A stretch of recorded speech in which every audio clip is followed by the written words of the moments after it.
إن الحمد لله نحمده ونستعينه ونستغفره ونعوذ بالله من شرور أنفسنا ومن سيئات أعمالنا من يهده الله فلا مضل له ومن يضلل فلا هادي له وأشهد أن لا إله إلا الله وحده لا شريك له وأن محمدا عبده ورسوله أما بعد. Having fleshed out what he wishes would be his own version of Ibn Sina's argument, which allegedly avoids or overcomes all refutations the argument has ever faced, including Ibn Taymiyyah's, Hijab goes on in chapter 2 to discuss those refutations. He introduces the chapter by showing himself to be an academic champion for Ibn Taymiyyah's Kalam arguments. Okay. Now, sadly, as he complains, the man's efforts, Ibn Taymiyyah's, in that area, were never taken as seriously as they should. He says, and I quote, "The letters, meaning Ibn Taymiyyah's, Kalam-based arguments for God's existence are widely untranslated or disregarded within academia. His contribution is particularly valuable as he deals not only with the theoretical elements of the argument but also their pastoral and apologetic applications." End quote. Now, we've shown how dishonest and damaging this representation of what Ibn Taymiyyah's legacy on Kalam and the Kalami method was about by Hijab and like-minded preachers really is. It is unacceptable to even call his work a contribution to the Philosophical Academy in the same manner Hijab wishes for his own work to be qualified. Okay, by contribution to a discipline or a scholarly debate, we generally mean that the author of a certain work has acknowledged the debate itself and set out to propose his own views on the way it should proceed in future studies and discussions of the subject matter within the acceptable theoretical standards and methodological norms of the discipline to which his work is said to be a contribution. If, however, someone's work is actually an argument against those very standards and norms themselves, then it would be utterly misleading to view it as a contribution to the discipline. Okay? I wouldn't write literature that ultimately brings down the entire discipline in question and yet be cogently said to have contributed to it one way or another. What adds insult to injury, brothers and sisters, is that Hijab is not unaware of this distinct character of Ibn Taymiyyah's foundational criticism of the Greek tradition, the very tradition upon which the discipline he speaks of has been founded, historically. He knows why the man's work was never taken as seriously as he bemoans that it should have. To take it seriously as it should have would be to bring down the entire Kalam Academy once and for all. This is the way of the Salaf, brothers and sisters, the way of which he was one of the greatest champions in history, rahimahullah. Hijab knows this very well, okay? He's not unaware of it. He's not under any delusion that this might not be the case. No, he's not.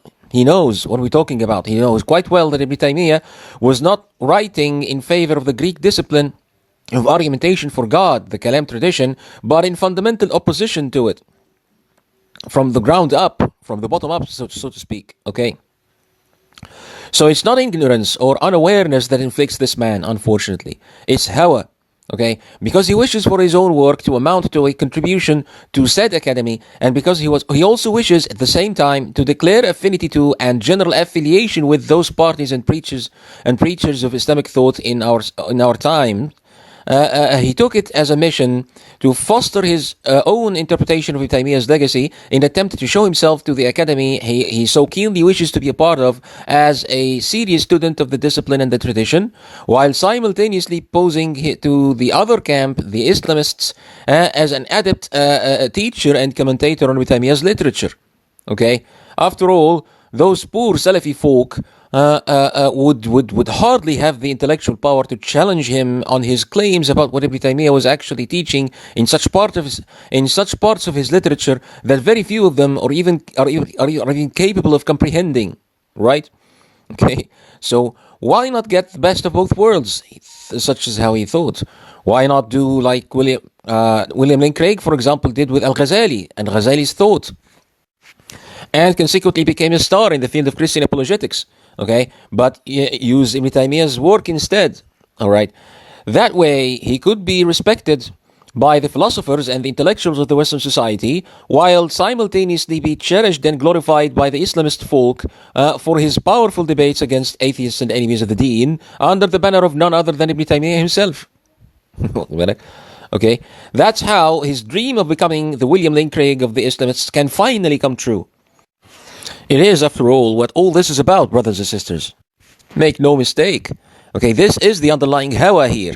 And it's precisely the same hawa that spawned the Kalam tradition itself way back when. Okay, the tradition came to exist historically because some ignorant Muslim wished to both be recognized by the philosophers who challenged him as someone who founded his own faith on proper arguments according to their standards of argumentation and rationality in this issue, of course, while simultaneously be credited by fellow Muslims as a champion of the faith who has finally managed to show how rational and reasonable the epistemic foundations of his religion are. Obviously, and accordingly, their debt to him should be unparalleled, right? After all, he's the one that would be credited for finally giving them the proper epistemic justification for believing they have a maker to worship at all. Okay, this is how the religion becomes rational once and for all.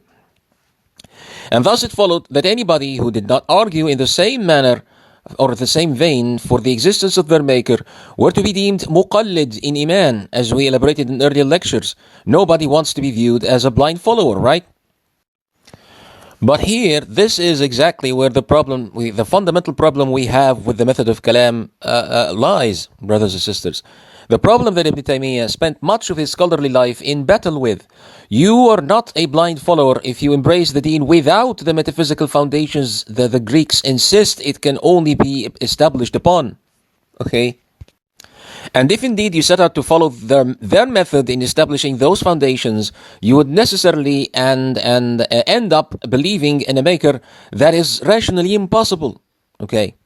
Fundamentally impossible. One that can only exist as an abstract assumption in your mind. Nothing more. And this is exactly what Hijab's argument leads to. Okay? That's what Ibn Taymiyyah's legacy teaches us against, brothers and sisters. His battle was not just with one or more arguments in particular that the Mutakallimun came up with, following the Greek tradition thus described. No, his battle was with that very tradition itself, and with the deplorable way, epistemologically speaking, in which it hacked human reason, knowledge, belief, and even language itself. He did not condemn Ibn Sina's arguments because of the particular way in which he formulated it. Okay, it's not only a question of formulation.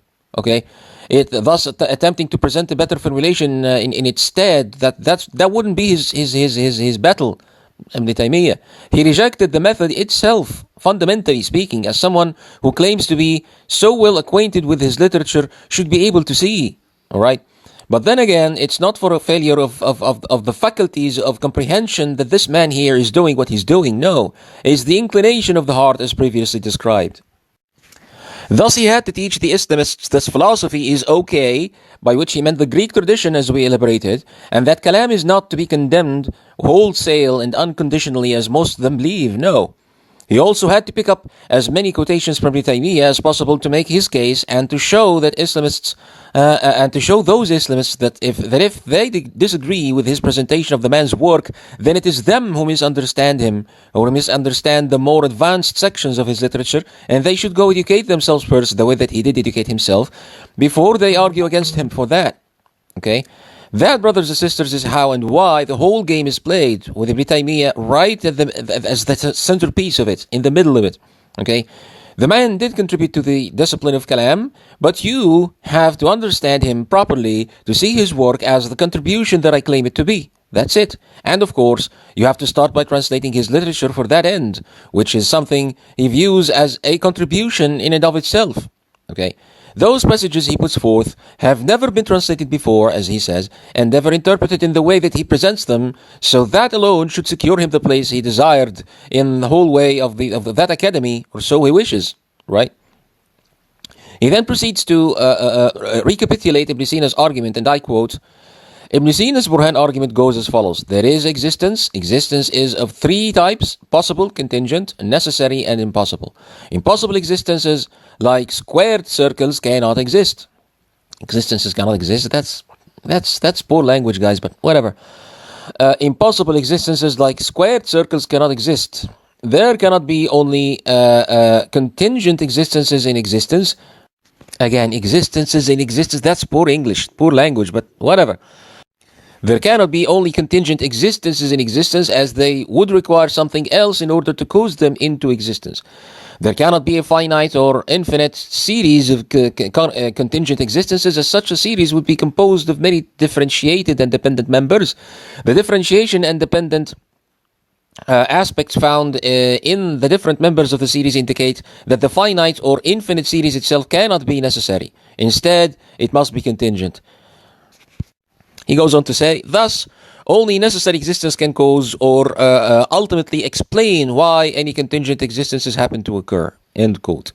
Now, as we've shown in the previous lectures, he deliberately neglects to state the nature of that necessary existence that is implied by this argument. If he were intellectually honest, he would add to this argument, a clause that clarifies what exactly it is that it ends up proving or establishing, right? I mean, it would be profoundly misleading not to do so, obviously. Since it was established in the argument that if an existing thing has a multitude of things that can be described as parts of its whole, whatever these are, and whatever that thing is, then it is necessarily a contingent thing, okay? Because every one of those parts would then demand the necessary existence external to it, okay, to justify its being the way that it is rather than otherwise. Okay? It follows inexorably that the necessary existence, the argument establishes, is nothing but the very abstract notion of necessary existence itself, since to give it any attributes at all, that necessary thing, to give it any attributes at all, as a thing that exists outside of the mind, would be to render it as a contingent existence that still requires a necessary existence beyond it or outside of it to justify or explain, as he puts it, the fact that it has those attributes, okay, rather than otherwise, at any given moment, okay. So Ibn Sina did embrace that entailment, rather than dismiss the entire argument like he should have, and that, in addition, of course, to the more fundamental methodological issue we outlined in previous lectures, was the reason why Ibn Taymiyyah waged his war against it. Okay, so to sum it up, as such, while neglecting to clarify this essential characteristic of the necessary existence it establishes, is by all means an intellectual offense. There is no way for him now to claim that when he presents a reformulated version of the argument, he puts it in such a way as to avoid those issues for which Ibn Taymiyyah rahimahullah attacked it, at least. He even starts by taking the Greek tradition in categorizing all of existence, qua existence, as the first premise, with the argument then proceeding to characterize each one of those classes of or categories as an ontological necessity implied by the very fact of its being, okay, in exactly the same manner that Ibn Sina wrote it, okay. Things in existence are either X and Y. X must have the property of so and so in order to exist, and Y must have the property of so and so in order to exist. And that's how I know that things of existence are the way that they are. Okay, that's how I know that existence can be classified or categorized in such a manner. Alright, so the argument was designed, as we explained in the previous lecture, to show that every part of the world must be of a particular nature or character in order for its creator to plausibly exist at all, necessarily. Okay, Ibn Taymiyyah countered this methodological commitment by explaining that we don't need to do that in order to be able to show how absurd the claim that anything of this world may have begun to exist without a necessary originator having chosen for it to exist rather than not. All you actually need to do to respond to someone who claims he sees no reason why he should believe he was ever created at all is to expose the absurdity of the very notion of something coming into being in a particular way with a particular form and features and attributes, alright? A particular contingent attributes, of course, rather than otherwise, without having a willful power, knowledgeable being choosing it to be so. Okay, and to be as it is rather than otherwise. No distinct being, regardless of its attributes, natures, or characteristics, could possibly come into existence without a maker choosing deliberately to make it the way that it is. Okay, to make it the way that it was made rather than otherwise. Now, as such, it is not a propositional argument following the Greek tradition so strictly outlined by Hijab here, or following their epistemology, as establishing a category of existence based on the discernible features or properties of another category. No, that's not what Ibn Taymiyyah does. That's not what Ibn Taymiyyah is proposing at all. Okay, he's at war with that method. We don't need to categorize all things that exist in reality to cover everything that can, in fact, be called an existing thing outside of the mind, the way the Greek tradition teaches, in order to be able to refute and ridicule the absurd denial of the existence of the Creator that we all know from fitrah. Okay, that's Ibn Taymiyyah, to sum it up, brothers and sisters. Okay, that's where he's at in all this. But the Greeks teach that ours is not a burden of refutation and ridicule in such a case. No, we who believe, the burden is upon us. The onus is upon us. It's a burden of epistemic justification to begin with. We are burdened by convincing other people that there is such a being at all. Okay, the atheist in principle is in principle justifiable in claiming that he has no reason to believe that such a being as the Creator exists at all. That's it. That's what the Academy teaches. It is thus our burden to justify our belief that such a being exists, not to show him how ridiculous and absurd his claim is, and to treat him as such accordingly. The initial assumption underlying the entire tradition of philosophy, apologetic theology, and kalam, brothers and sisters, is that the atheist philosopher really doesn't know, and that I need to convince him somehow that there is, in fact, proper reasons, according to his academic standards, to claim, as I do, that that being does, in fact, exist. Okay, and thus, if I am to resort to the standard method followed by the Greeks to prove that some particular thing exists in reality outside of the mind, whatever that thing may be, then I should somehow show that the world is such that such a thing must in fact exist. In other words, if it doesn't exist, then if it didn't exist, then the entire world would be different or would not exist at all. The argument has to address the entirety of the world, because if it didn't, then the philosopher would be justified in countering with the question, all you've done is show that this or that thing or type of things requires an uncaused cause to begin to exist. Assuming, of course, that they would concede to the notion of an uncaused cause under pain of regress to begin with. Okay? But how, they would ask, does that lead to the conclusion that the whole world is as such? Okay. Besides, the philosopher already has universal theories of his own about the natures and constitutions of existing things in reality, to which he claims the observable world bears witness. Theories that explain why things are the way they are. So if you wish to convince him that all things of the world must have had a necessary uncaused cause that is not in itself a thing of the world, then you have no choice but to establish that conclusion on the grounds of the theory of existence that the Academy embraces as the received view of how things of the world really are. Okay? If this is the only knowledge about existence that we already have, ما فيش حاجة اسمها فطرة, no such thing as fitra or innate knowledge in anything as such, then it is from there that we should proceed, right? That's how the game should be played, the rules of the game. Okay, thus it came to be believed that we are not justified in believing in his existence until we've concocted some philosophical argument upon which to establish a category of existing things of this sort, amidst the categories that you would readily admit in light of that theory. It has to go that way. You may, as Ibn Sina did, attempt some novel categorization of existing things from scratch, your own theory of existence, if you will. They wouldn't deny you the prerogative to do that as a philosopher, of course, except of course right now in the current academic environment, it's entirely different. There are very strict commitments to what the received view in physics teaches. You cannot easily overcome that with an entirely new theory that tells us what reality is and how it works and all that stuff. It's different today, but at the time of Ibn Sina, it was possible, it was plausible in the academy for a philosopher to do that. In general, okay. However, your theory must still be such that it establishes all the categories you claim on the grounds of what we already know about things of this world. All right. This is why philosophers debated, as they still do, whether Ibn Sina's arguments is actually an ontological argument or a cosmological argument in terms of classification, yani. Because the brunt of it is basically in how we differentiate between the different categories of existence he proposes in a way that would bring a philosopher to agree that the world in its totality must have had a maker. Okay, eventually that's what the argument seeks to do. So come to think about it, actually every ontological argument that has ever been proposed in that academy can in fact be presented as a cosmological argument of sorts, alright, because eventually its arguer would have to offer a reason for the philosopher not to make that being the argument establishes a thing of this world or even the world itself in its totality. He has to present a justification for that. If you believe that there is something, for example, of which nothing is greater, okay, as one of the most famous ontological arguments ever, then why not make it the universe itself, or the universe if, or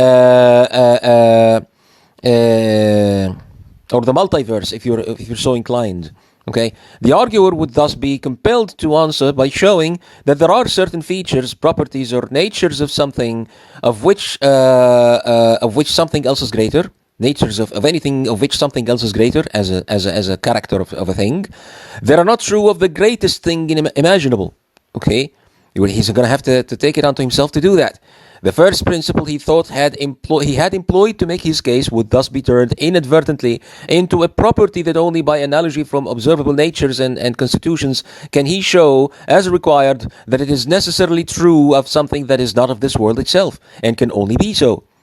Okay, if greatness is to be taken as the justification of his existence, the maker, then unless the arguer provides a reason for the way things of the world are to believe him not to be a thing of the world himself, then the philosopher is justified in claiming that the universe itself suffices to be that very thing the argument proposes. Okay, how can he defend against that? This is precisely why Ibn Sina had to resort to the notion of composition as a property that implies contingency, by analogy to material things that can be disintegrated into smaller parts in our human experience in this world. Okay, a property that can be explained by contingency, despite thinking, that all along he only employed first principles. That's what he thought. Because the philosopher on the other side of the debate can always counter by saying, I don't see reason why that being of ultimate perfectness or absolute greatness or uncaused cause or the necessary being, etc., cannot be the world itself, or the universe itself in its fullest extent. I don't see reason why that shouldn't be the case. After all, the Greek Academy teaches that we only know that anything at all exists beyond the observable universe by analogy to what we observe. No other course, no other way. There's no other way to know anything. Okay, the cosmological reasoning is thus, in some sense, more fundamental on that tradition to whatever first principles any arguer for God could appeal to.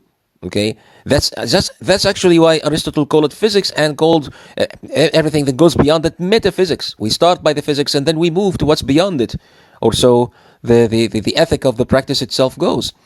What is a greater thing, or what is a great thing? Okay, in the first place, metaphysically speaking, they would ask. If asked this question, a philosopher true to the tradition would have to forge a metaphysical definition building upon certain features or natures of observable things in order to convince his peers that he has reasonable grounds for reasoning as he does. And while it is true that all things that properly merit the meaning great must indeed share the essence of that meaning with everything else that also merit it in existence, in what we call in Islamic scholarship مبدأ الاشتراك المعنوي أو القدر المشترك, the philosopher, however, would never settle for that simple, bare linguistic meaning that commoners use in their everyday discourse. No, he must show that he is able to see what others cannot, to reveal the deep truth underlying existence itself, explaining it. He must somehow provide something additional to what people know or think they know. Not only would he show that he knows what the word great means, which is necessarily true of every child who knows the language, but also the explanation, or the reason why anything at all in existence would merit such a meaning and such attributes attached to it. Something is greater than something else, he might say, if and only if it is composed of more parts than the other thing, right? And what are parts of an existing thing? What are parts of an existing thing? They would ask then, what is a part?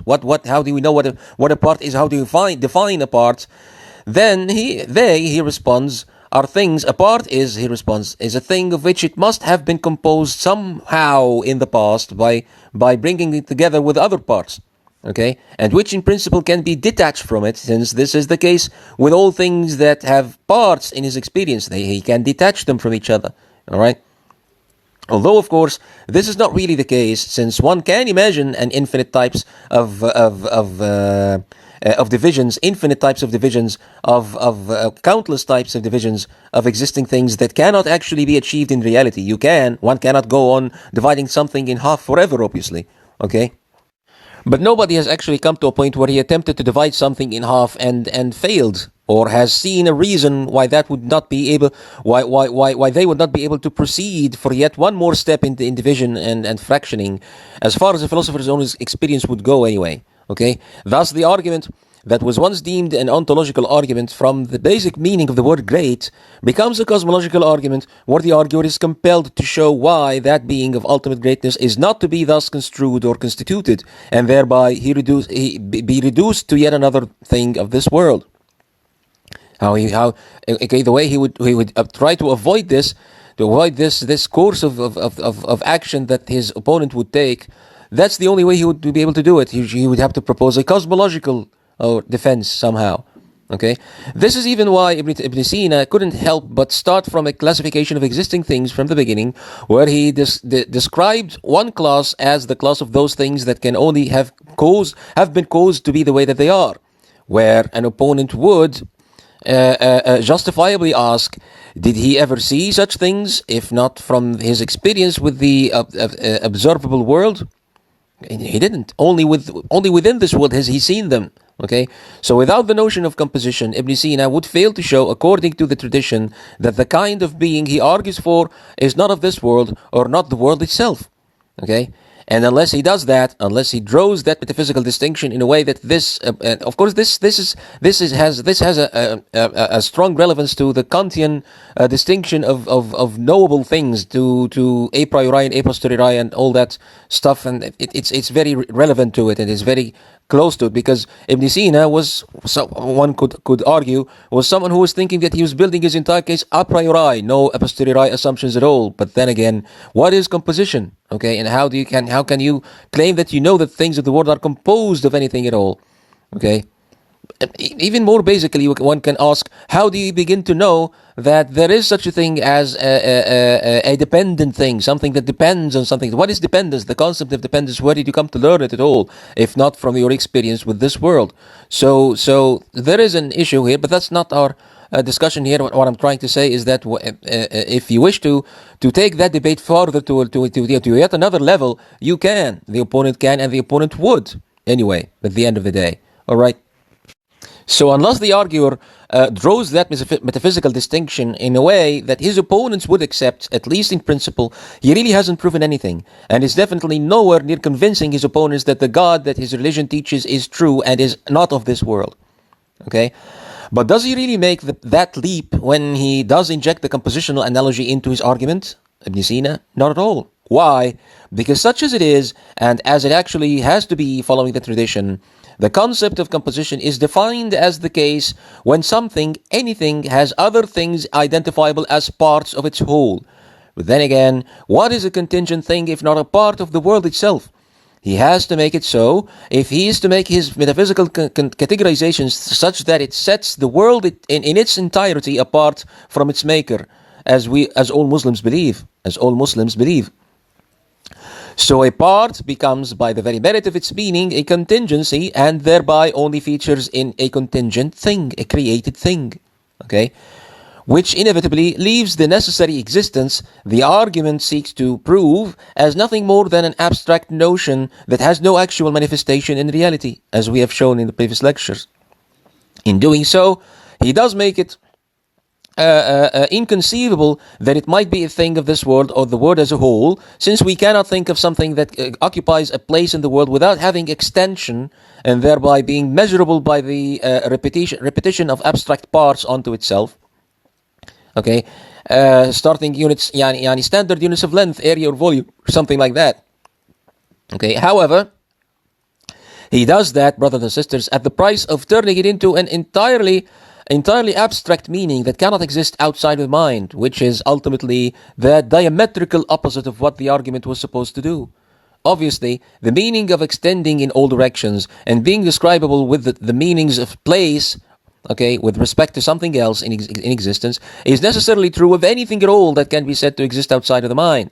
Actually, the very quality of it being outside of your mind necessitates this, obviously. So we're left here when all is said and done with a being that is ultimately impossible, ممتنع عقلا أو موصوف بالممتنعات, while the arguer thinks he had established in reality by force, established it in reality as an entity in reality by force of rational necessity from first principles. He didn't. Okay, it fails. The argument fails fundamentally. All right, then that's what this man needs to understand.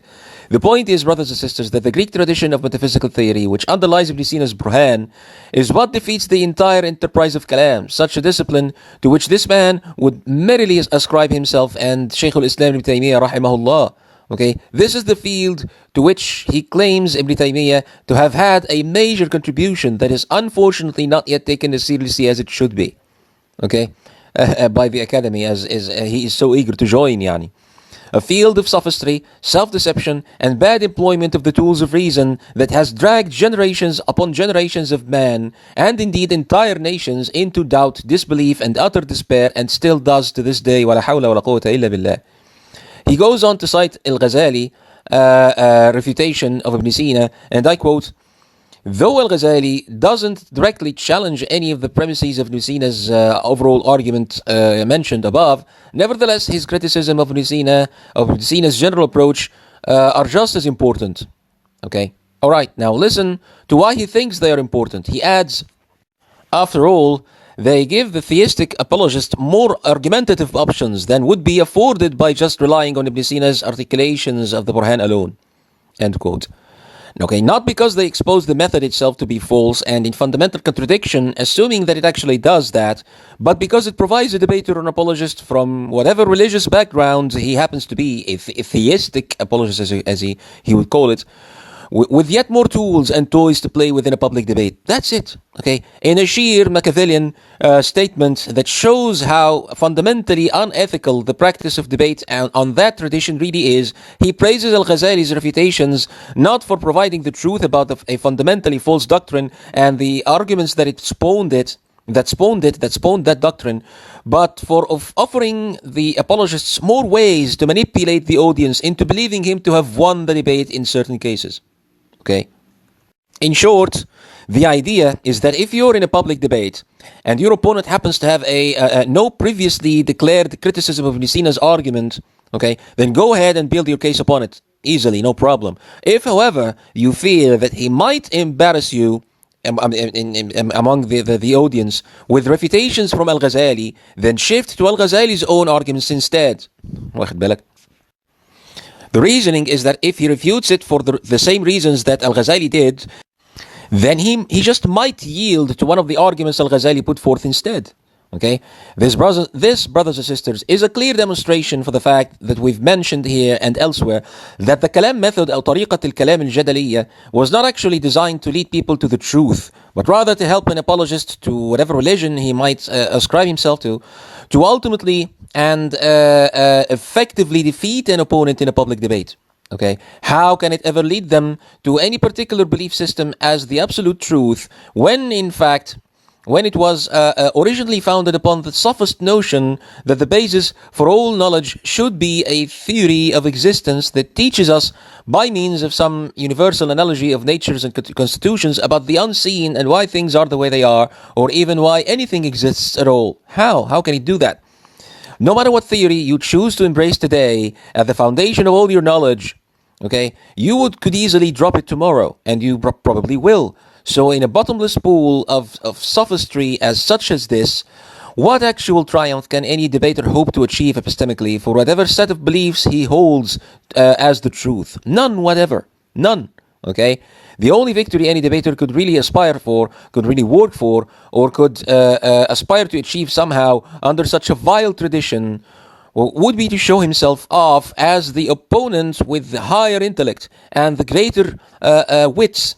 Okay, the one who knows how to show his opponent to be false, to be contradictory. Okay, I'm smarter, therefore I believe what I believe.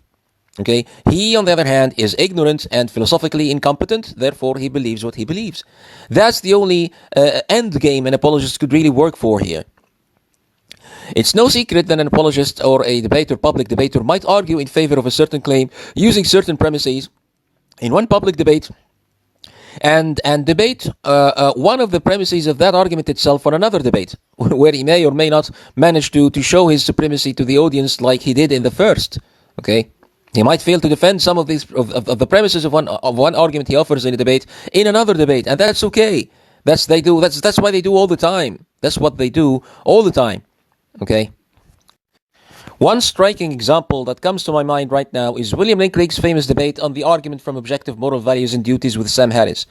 Okay, almost everyone, even atheists, would agree that Harris was crushed in that debate, literally. But now compare that to Craig's debate with Shelley Kagan, for example, on the other hand, where Craig was literally reduced to a sophomore student in moral philosophy who is barely scratching the surface with every topic he brings up. His argument was his triumphant argument in the Sam Harris debate was, along with everything else that he writes about moralities and moral philosophy, was reduced to nothing more than the toying around of some sophomore student of moral philosophy. That's it. Okay, one has to wonder then, of what worth would the theoretical triumph in Harris's debate be in terms of what people end up believing if the ultimate conclusion of those who follow Craig in other debates is that almost none of the premises of the argument he used in that debate can be said to be philosophically settled beyond any academically reasonable doubt. Okay, a similar crisis can be seen in Craig's debate against Sean Carroll, for example, on whether or not the existence of God can be established on modern cosmology. The ultimate conclusion that anybody who is not a professional physicist and who happened to follow that debate carefully all the way to the end is that if you wish to invent a model that would make it look like the universe needed an external cause to start it all, you could. Okay, to start to exist.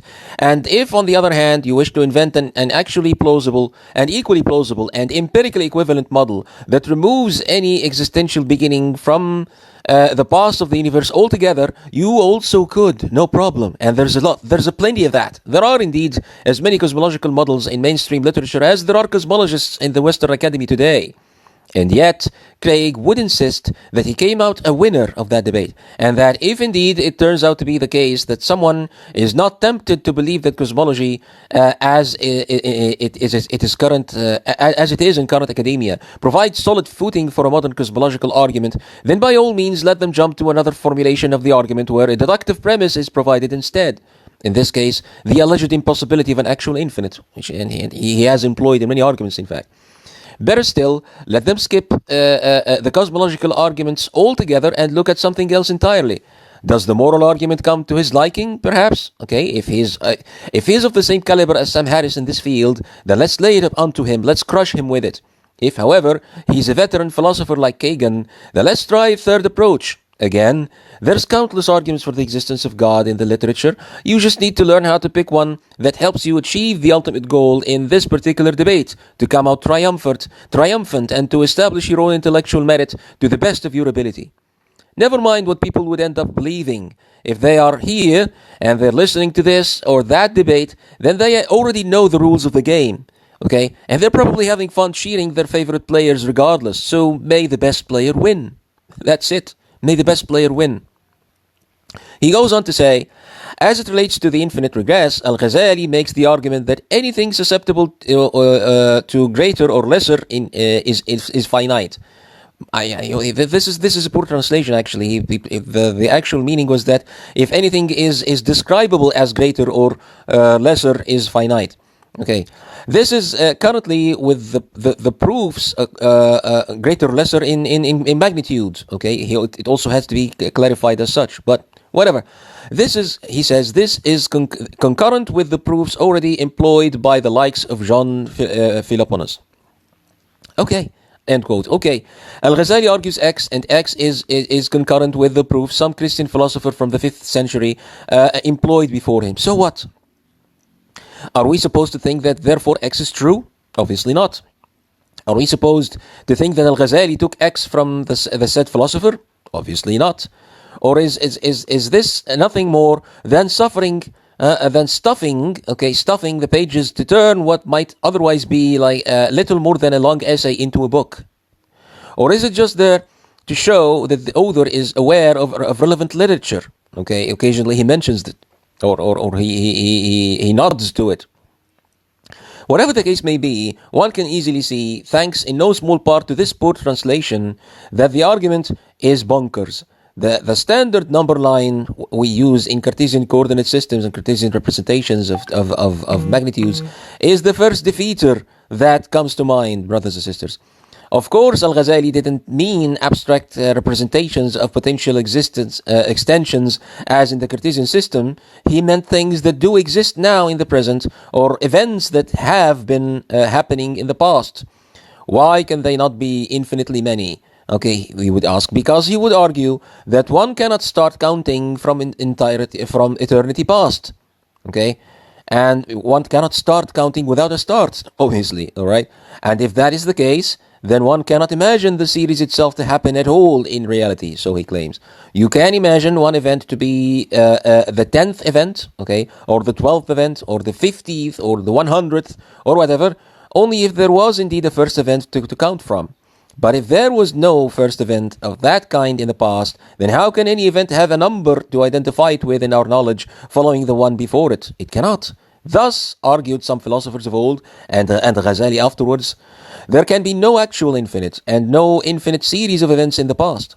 However, it is not at all a rational necessity that since a certain series of events did not have a beginning in the past and thus is uncountable in its totality to our knowledge, then or to anybody's knowledge, okay, or it cannot be known, or it cannot be counted in principle, okay, then it could never have happened. No, uncountability, for something to be uncountable, is only an epistemic function of a meaning in the mind, okay, of a certain meaning in the mind, okay. Yani, for example, okay, some atheists at this point would argue, if God can't count it, then it must either defeat his omnipower or omniscience, or leave him ignorant, or leave him incapable of doing something, and that cannot be the case. Of course, he must know the count of everything that he has ever done.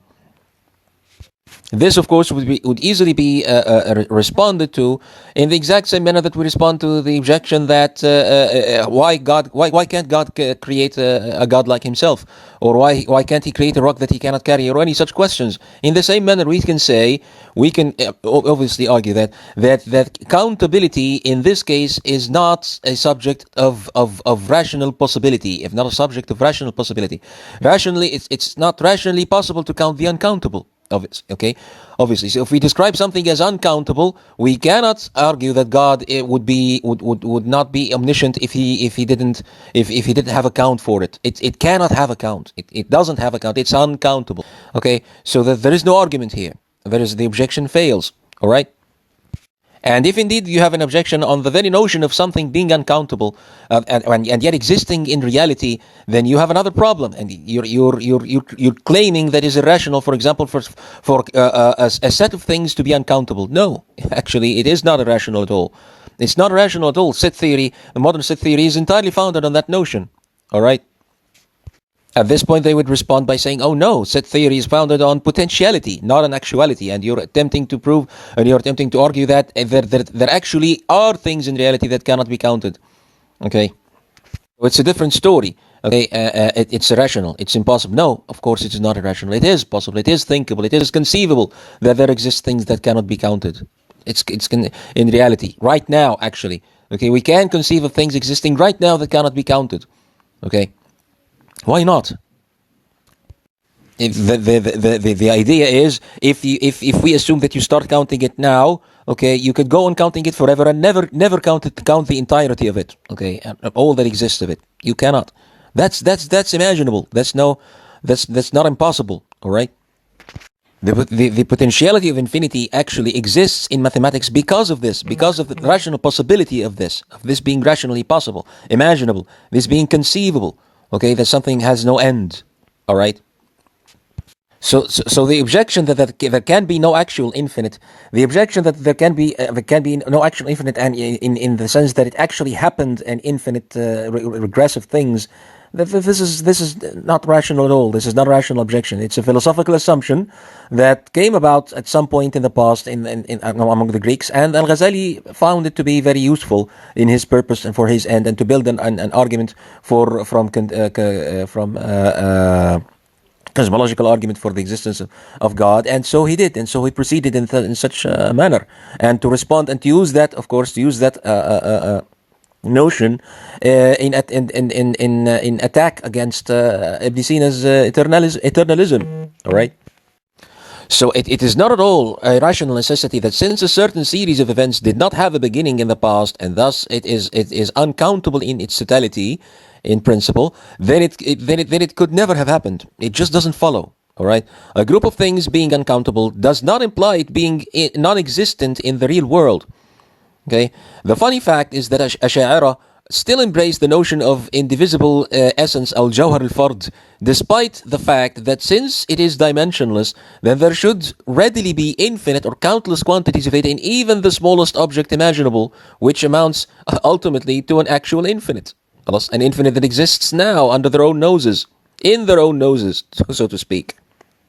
Anyway, Al-Ghazali used that trick to demonstrate that all things that happen, events, must have a beginning in the past. The very principle of happening or beginning to be, explained by accidents, al-a'rad in Aristotle's metaphysics, had a beginning in the past. Must have had a beginning in the past. Thus, all substances had a beginning, and thereby the world in its entirety had a beginning. And thereby he defeats Ibn Sina's claim of eternality.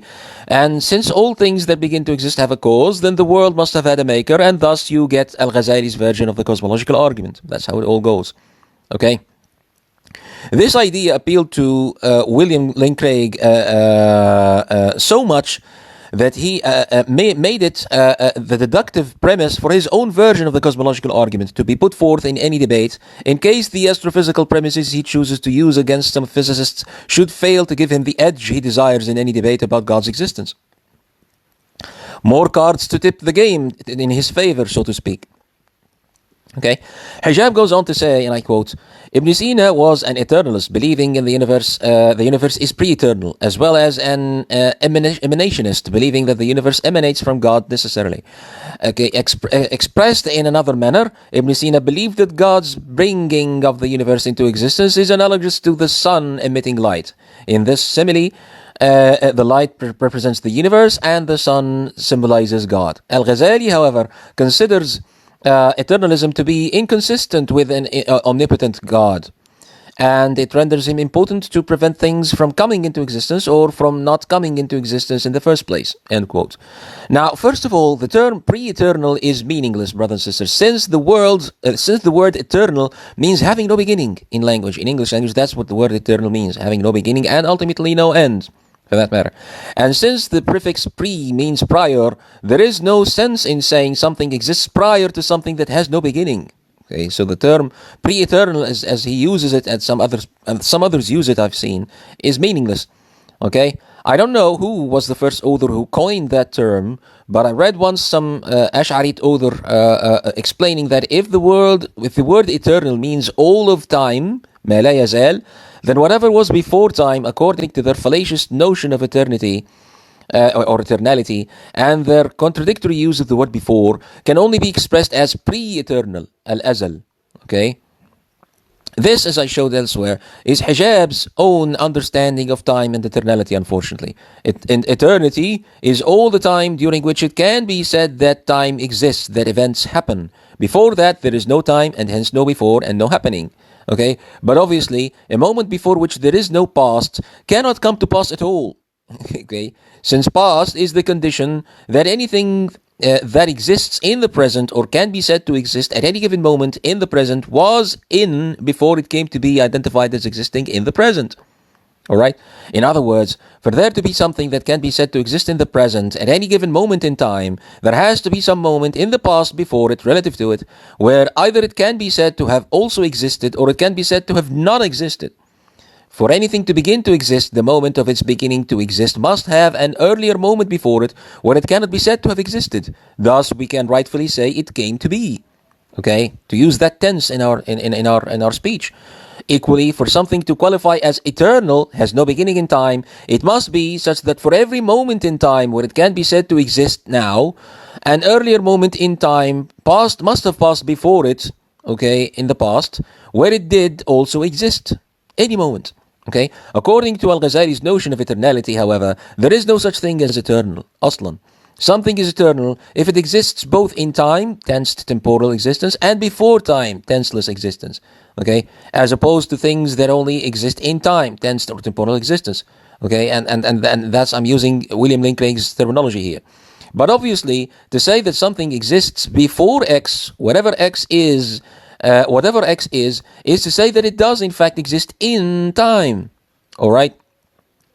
It exists at an earlier time when X was not there, and it existed at a later time when X was there. Okay, so it's circular reasoning at best to say that something existed before time itself, meaning before anything in existence could qualify as existing in time, in the past, in the present, or in the future with respect to something else.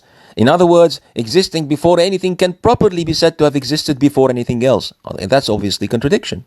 It's contradictory, all right? It's clear. Now, second of all, why, Mr. Hijab, did Ibn Sina end up embracing eternalism and emanationism, so to speak, to begin with? Why? Why did that become his doctrine? Why did he end up embracing that doctrine? The world could not have a beginning in Ibn Sina's metaphysics, precisely because of the premises upon which he established the Burhan, as we explained in the previous lectures. The exact same premises you're writing here so happily. So to reject his eternalism is to reject the premises of his argument the way he wrote them. If he were to start creating creation at some point in the past, then, according to the argument and its premises, he would shift from a status where he was not creating anything to a status where he is creating something, or creating things, which is itself a contingent attribute. Okay? He can imaginably have not created anything at all. Okay, and since the rule is anything contingent must have an external necessary cause to make it as such rather than otherwise, then God would not himself be the cause for he himself to have such a contingent meaning attributed to him at some point. Something else must have made him a creator after he was not, something that could otherwise have not made him as such or changed him into such. Okay, change his attributes and his condition into such. So it followed directly from Ibn Sina's metaphysics of contingency, the same metaphysics you happily endorsed, Hijab, that the necessary being has to have been creating the world from eternity past. Okay? It also had to be emanating from himself, from eternity, for the very same reason. If he could, in principle, choose not to create at all, then his creativity is a contingent attribute, not a necessary one, and thus he is a contingent being, not a being of necessity, according to Ibn Sina. Now, you might counter here as any Ash'arite would by saying, but eternalism does not follow necessarily from the premise that that every contingent thing or attribute or one that depends for its existence on something else must have a distinct necessary existence to cause it to be, because God's will to create is not such that it began to be at any point in the past. He had that attribute before there was time at all. And the same is true of every deed we attribute to him, like creation, okay? Including, of course, the act of creating the world. All that was pre-eternal, according to the meaning we previously elaborated, the meaning he used, the term he would use, okay? This, however, would lead to an even darker place than the one you're escaping from, Hijab. A place where no will, no intent, and no deed could possibly have happened at all, could be conceived rationally for the world to come to be, which leaves the beginning of the world as a rationally impossible event, with no particularization, takhsis, and no causation at all to explain it. And if you try to avoid this painful entailment by saying, well, the complete causation for the start of creation must have been simultaneous with the event itself, because there was no time before the beginning of time, then you are actually describing an emanationist doctrine of creation. An emanationist doctrine of creation, exactly like the causal relationship between the sun and its light as described by Ibn Sina. Okay, as long as there is sun, there is light. Nothing comes prior to anything. There was a point where there was not time, no deeds, no cause, no effect in any particularizing sense, that is, and then suddenly out of nowhere there was a God creating the first creation, the first creature. Okay, it makes no difference at this point if you counter by maintaining that God did exist before that moment, because according to the doctrine of eternality you endorse, following Al-Ghazali and the philosophers before him, there is no meaning for something to be said to have existed before the word before itself started to bear any meaning at all. There's no meaning in that. All right. Now he goes on to say, and I quote, "Indeed, Al-Ghazali, alongside other Ash'arites that preceded him, made arguments from particularization which aim to establish the divine will through cosmological proofs. Within this context, they give examples like those of rotating planets in space that had the potential of rotating the other way. Exploring the Ash'arite argument from particularization is important, as it is almost totally absent in discourses in the philosophy of religion as an argument for the will of God, despite the high-level scope of the argument holds." Okay, end quote. Now, this position he is taking in this book as a self-proclaimed academic philosopher who is trying to enrich modern literature on the philosophy of religion with areas of debate and the legacy of Kalam literature is by no means to be commended or taken lightly, okay, or welcomed, and is by no means the attitude of someone who has in his heart the welfare of Muslims in general. No. This man, brothers and sisters, is not publishing for the betterment of Muslims' faith, Muslims' beliefs, Muslims' faith, despite what he might claim. This sect of Western preachers for Islam who actively engage in so-called Islamic studies in Western universities and pride in being respected academics in philosophy of religion and Western studies on Kalam and Islamic philosophy, like Hijab's friend Yasir Qadi, for example, and the likes, are not as concerned with preaching the righteous path for Muslims and non-Muslims alike as they are with furthering their own careers and serving their own path for serving their own reputations as celebrated academics and respected intellectuals. I shall not pay heed to anyone who responds at this point to this accusation by saying that it infringes on inner intentions that are invisible to all but Allah. أنت بتدخل في نواياهم لا, no. We do not suffer from the severe irja that those people suffer from. We acknowledge that certain deeds can and do in fact expose the faith or lack thereof in a person's heart. Okay? Hypocrisy can be exposed by people's deeds. Just 20 pages into this book, and already I've seen no concern whatsoever in this man's theses with what a Muslim reader might end up believing from embracing that Burhan and debating with it, or even from contemplating a bit about what the premises of that argument entail in terms of what of God's attributes. The word bid'ah or innovation or any or any form of open disdain or rebuke of a particular position in attempt to warn people against it is nowhere to be found in this book. Even when he, at least in as far as I've read, even when he invited people to read more in Ibn Sina's literature, he never bothered, not for once, to warn Muslim readers against the zandaqa they might end up extracting from the man's text. He's not in the least concerned with such things. He's not bothered by them. When he writes such a book, he would insist that those are all pastoral respects, qadaya da'wiyya, that are to be taken into consideration elsewhere in different contexts. Not in a book that is addressed to the academy. That's how he would defend, I'm sure. But is he not aware that those who follow his lectures or sermons in the pastoral context, so to speak, are probably the very same audience that he is addressing this book to, that would read such a book of his for that purpose, if nothing else, of learning how, for the purpose, if nothing else, of learning how to become good Muslim apologists, as he often encouraged them to do.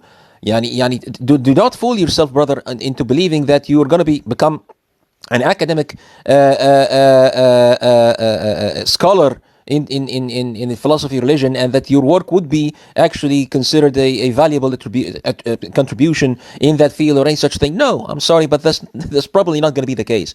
Your audience is the very same people that you're friends with, that follow you, that like you, that gave you the fame that you enjoy right now. The very same Muslims that are listening to you. Those are the people who are going to be reading this book, not the professional philosophers or academics that you're addressing it to. Okay? The man is all about adding a novel contribution to the field and engaging with philosophers of religion for the general betterment of the discipline itself.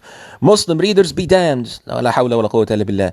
Ibn Taymiyyah has passages that I never saw any philosopher of religion consider before. Then by all means let me be the first to publish that, starting my own branch of debate within the field, as he so hopes. Ibn Sina's arguments were never given the consideration that they deserve in modern debate amongst philosophers of religion and theologians on apologetics and arguments for God. And then let me be the one to introduce that to you guys. I know Arabic, okay, so let me translate those texts for you for your benefit. I have something that you don't have, so let me be at the frontier of this area. Not the benefit of them learning the falsity of their ways and just maybe one day choosing to embrace Islam, God forbid. No. But the benefit of bolstering my own position and reputation as a prolific apologist, a well-versed philosopher of religion, and a well-reputed scholar all around by the standards of the academy, I'm so intent on affiliating myself with. That's it. Nothing can be clearer evidence for the fact that this man is indeed infused with nifaq. Okay. It's all about how far he can go in the academy with all of this, not if it is indeed a religiously justifiable project to uphold in the first place. No. Why? يعني الحكم الشرعي لهذا الذي تفعله, he's not concerned with that. Why does any author try to make his published thesis a novel contribution to the theoretical field he works in? Okay, a new addition to the debates therein in the first place. يعني من البداية كده, from the start, why would anybody want to do that or wish to do that? Because he aspires that by making such a contribution, he will be helping the entire discipline of research to progress towards answering the major questions for which it was all established as a separate or distinct academy of research and pedagogy on a particular topic or a set of topics, of course. Okay, obviously that's why any researcher would be interested in furthering and serving the current academic discussion or scholarly discussion in a certain field. For example, I propose a new theoretical framework in some sub-discipline of sociology, for instance, because I can harbor the intent of actually benefiting Muslims one day with this work or with the answers it might help achieve in the subject matter. Okay, I must have some, as a Muslim, I must have such a justification in my mind. I might, of course, have additional personal gains to reap from this, as in achieving tenure in a university or something, but I might be under the pressure to either publish or perish, as the saying goes. But even if such is the case, I should still make sure that whatever it is that I'm publishing, that I'm pouring into that pool of literature, must be useful somehow to Muslims. Okay, now this can only be conceived. Okay, this can also be conceived as well in many other fields of sciences, not just sociology. Okay, both human and natural. Every field where you publish something, where there's a theoretical debate, you must be trying to provide an addition or a contribution to that field that betters what use or benefit people can reap from that entire discipline of or enterprise of research. All right? But when it comes to philosophy of religion, brothers and sisters, this is a discipline dedicated entirely from the very subject matter of its inquiry, from the bottom up, not for really answering anything at all, or benefiting anybody with any true path for religious righteousness, but for heralding every new idea or unprecedented sophistry or avenue of a misguided, even kufri debate to emerge or to branch out as it may, or for every affiliate with the academy to forge a career for themselves, getting their hands dirty in whatever debates would ensue from that idea. Okay? Ultimately, it doesn't make any difference if you choose to debate your opponents with Ibn Sina's argument or with Al-Ghazali's argument. It's all the same. Eventually, it's all just a game. It's all a deep cesspool of sophistry where human reasoning is pushed to its extreme end for little more than pure entertainment. ولا حول ولا قوة إلا بالله العلي العظيم.